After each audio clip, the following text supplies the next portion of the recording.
whether providing reservation based on economic criteria is acceptable or unacceptable.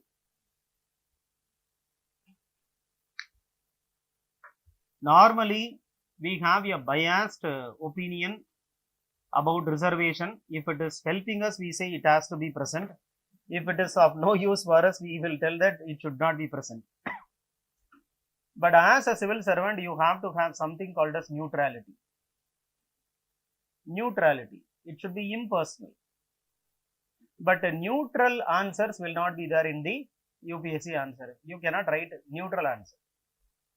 Here where sociology is expecting you to write some thinker's name.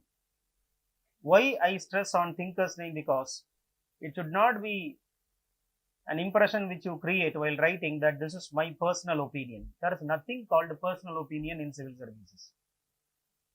It is an expected opinion, not your personal opinion. In your opinion, they used to ask, don't write in my opinion. It is not your opinion, it is the opinion of the enlightened civil servant who is transcending all his personal whims and fancies, his personal likes and dislikes. An enlightened civil servant is present in every one of us. What you have to do is recognize that is present in you and automatically it will come out. 10% quota based on economic criteria was not in the constitution. Dr. Ambedkar do not want reservation to be based on economic criteria.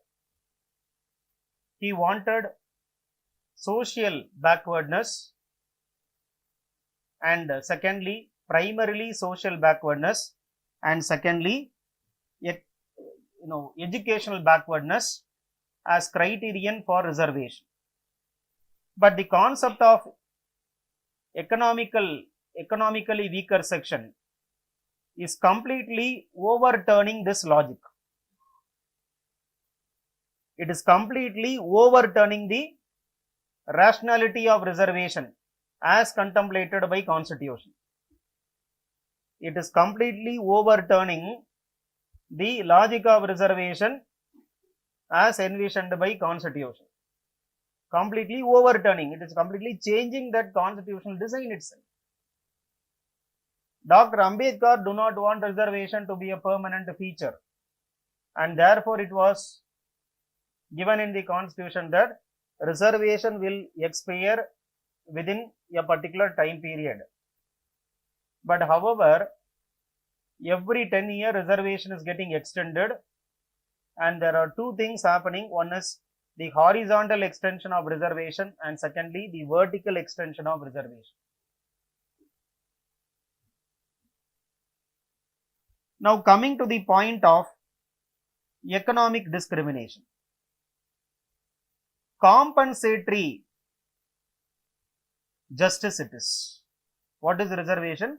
Reservation is nothing but compensatory justice. Historic injustice will have to be remedied. Historic injustice will have to be remedied, for which there is a compensatory justice in the form of reservation. Dr. Ambedkar, while writing constitution, was telling us that we are entering into an era of contradiction. When he is introducing the constitution, he clearly says we are entering in an era of confrontation, because constitution seeks to provide to people formal equality, but society is having substantive inequality. Constitution is advancing formal equality, whereas society is having substantive inequality. So an equalitarian constitution is going to be applied to an inequalitarian society. An equalitarian constitution is now going to work in an inequalitarian society. Therefore, it is very natural that constitution will clash with the society. Constitution is going to confront the social structure.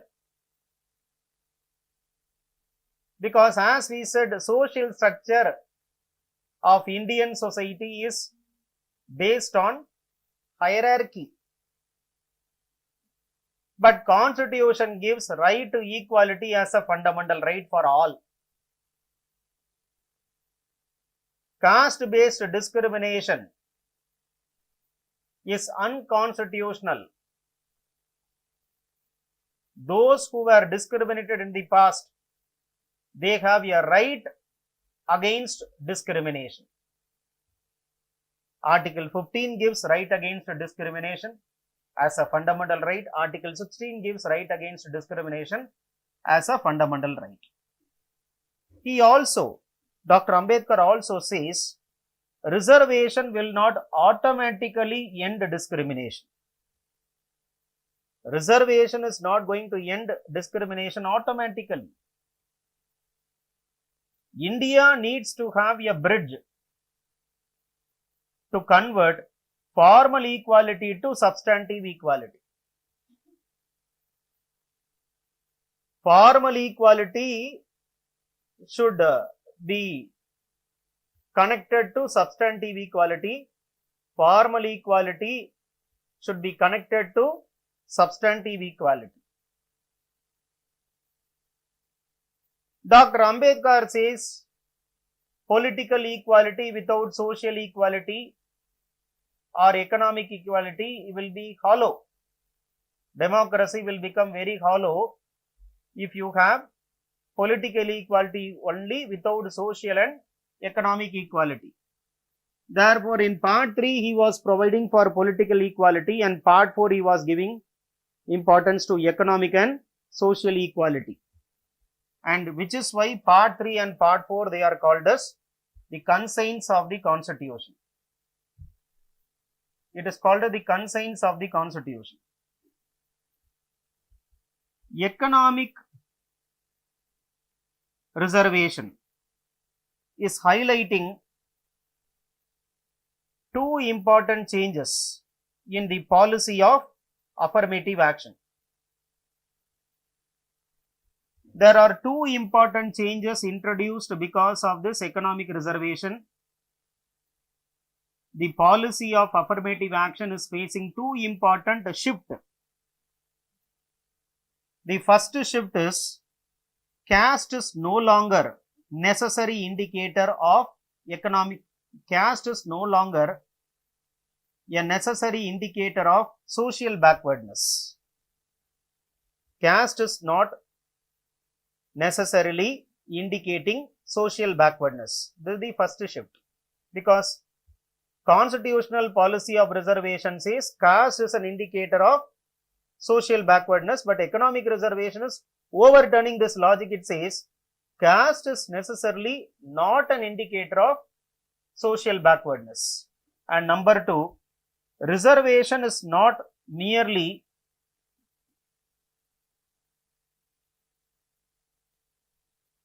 to remedy caste-based discrimination. Reservation is not merely to remedy caste-based discrimination. So these two are the assumptions made by constitution, that caste is an indicator of social backwardness and reservation is necessary to remove caste-based discrimination. But now economic weaker section concept is deviating from these two assumptions. So therefore we said there are two important shifts which this economic reservation has brought to the policy of affirmative action. Number one, caste and discrimination is not having a necessary connection. And number two, reservation is not only to solve the problems of caste-based discrimination. So therefore we say there is a paradigm shift which has been affected by this economic reservation, paradigm shift, total shift, right? So Dr. Ambedkar strongly believes that it is the caste which is the ultimate cause of discrimination, but that logic is overturned. Caste is not a source of discrimination always. Class may be a source of discrimination. Class may be a source of discrimination. But we should understand that in Article 15, Article 16, when they are giving the term class, right? Article 15 mentions about class, socially and educationally backward classes of citizens, including SC, ST. People went to the Supreme Court of India and asked, class is an economic term, so can we give reservation based on economic condition? Supreme Court of India rejected this logic. It said, in India, caste is class and class is caste. Lower caste is always lower class. Lower caste is always lower class. Lower caste do not have land ownership. So wherever you have class, replace it by caste according to Supreme Court of India. But this economic backwardness is also turning the Supreme Court judgment on its head. It says class and caste are two different things. Right? Caste is different from class. So therefore, this economic weaker section is very critically questionable concept. Now, studies have been conducted to know how poor Brahmins and poor non-Brahmins are suffering from discriminations. The comparison is made between poor Brahmins and poor non-Brahmins present in the upper caste.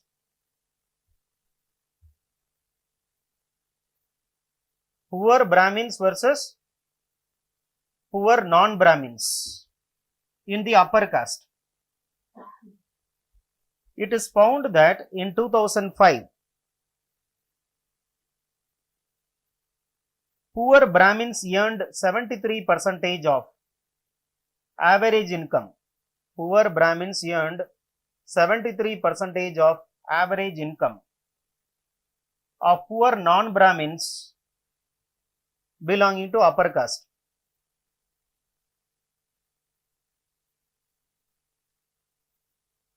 In 2012,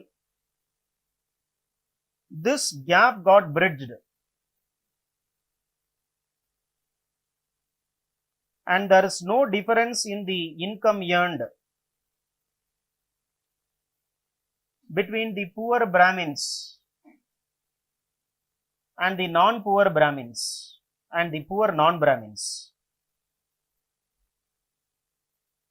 In 2005, 22.8% of poor Brahmins had at least one member in the house who had education of more than 12 years. Who had education of more than 12 years. But this is zero for poor non-Brahmins and scheduled caste. Next paragraph. 1% of poor Brahmins and Dalits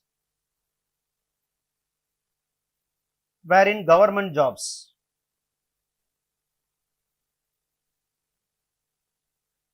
Full stop.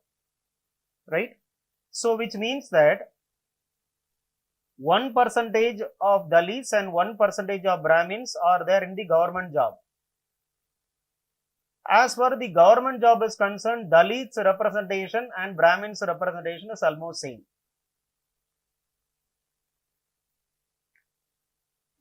Right? So as far as government job is concerned, Brahmins and Dalits are equally represented. But doesn't mean that Brahmins and scheduled castes are same. Right? So we cannot come to a conclusion based on simply what is the average income, what is your income, what is your income, how many people from your community are represented in the government job, how many people from your community are represented in the government job. So there is a Brahmin, there is a Dalit. 1% of Dalit is there in the government job, 1% of Brahmin is there in the government job. So Brahmin and Dalit both are same. It's a very, very naive conclusion.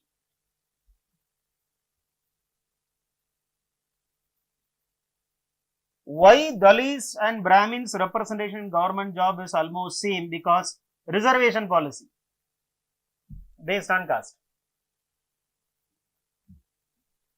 Despite significant gaps in other material indicators, despite of significant gap in other material indicators, the percentage of poor Brahmins and Dalits in government job, the percentage of poor Brahmins and Dalits in government job is similar. Probably because of reservation policy for SC existing based on caste.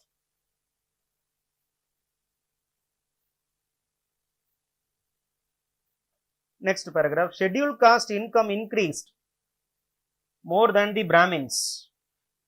Scheduled caste income increased more than the Brahmins. But per capita consumption expenditure of the poor scheduled caste, per capita consumption expenditure of the poor scheduled caste has fallen drastically.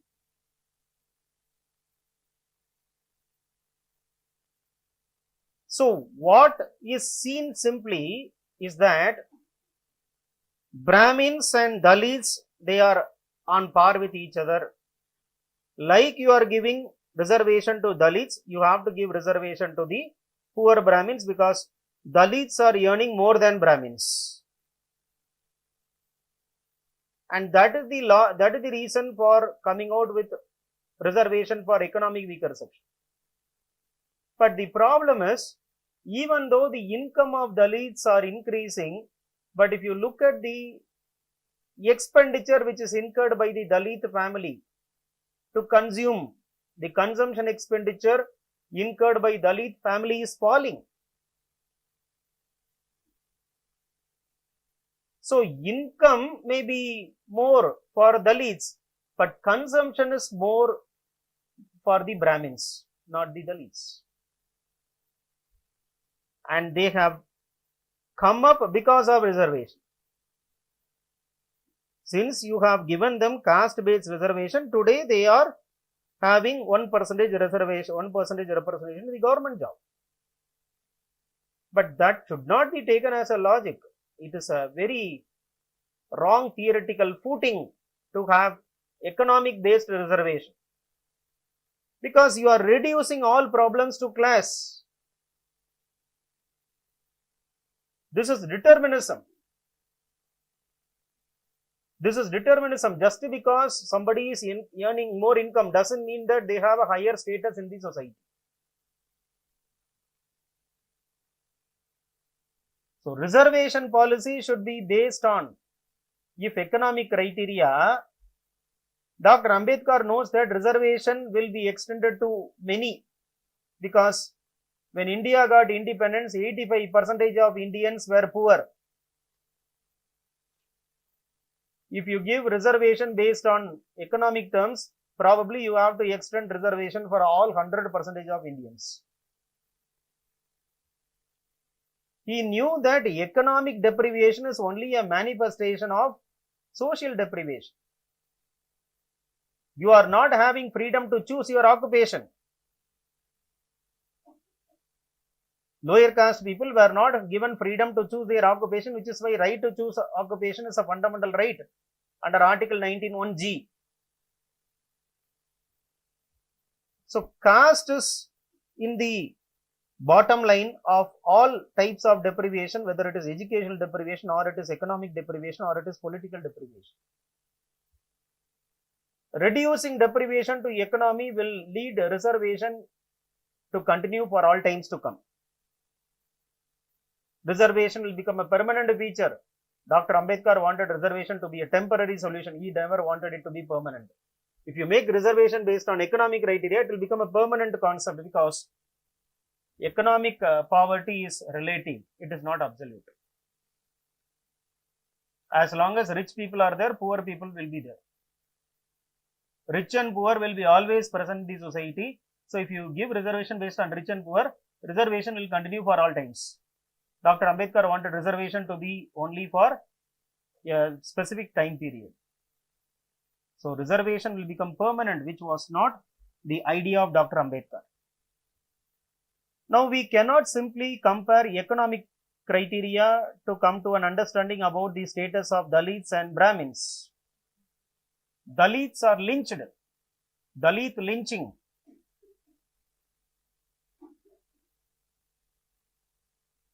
Dalits are snatched of their livelihood in the name of cow protection. Dalits are lynched. Dalits are robbed of their livelihood in the name of cow protection. Violence unleashed against Dalits in the intercaste marriages. Violence against Dalits in intercaste marriages. Prohibition to enter temple. They are barred from entering temple even today. Untouchability is continuing in India. Untouchability continues in India. No Brahmin is untouchable. Only lower caste people are untouchable. So, economic backwardness dilutes the social backwardness. Economic backwardness will dilute the concept of social backwardness. Caste is stigmatized in Indian society. Caste is acting as a stigma.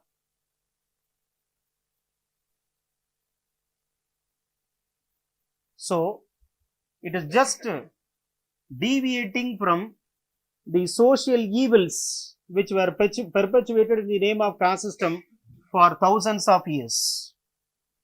Economic reservation is just changing the goalpost.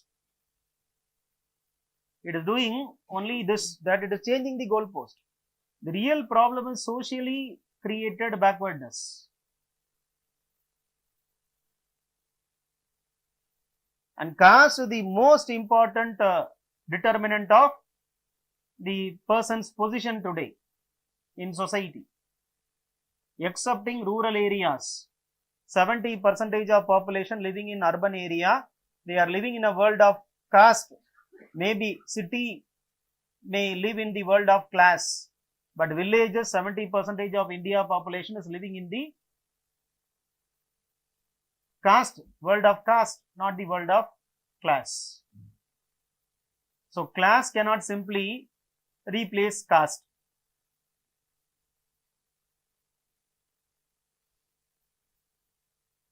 Right? There is always a possibility of question on economic weaker section. What is the sociology behind economic weaker sections? Where you have to quote in this question or in this answer Dr. Ambedkar, because that is not the idea of constitution. If that was the idea of constitution, then they should have included economic backwardness as well.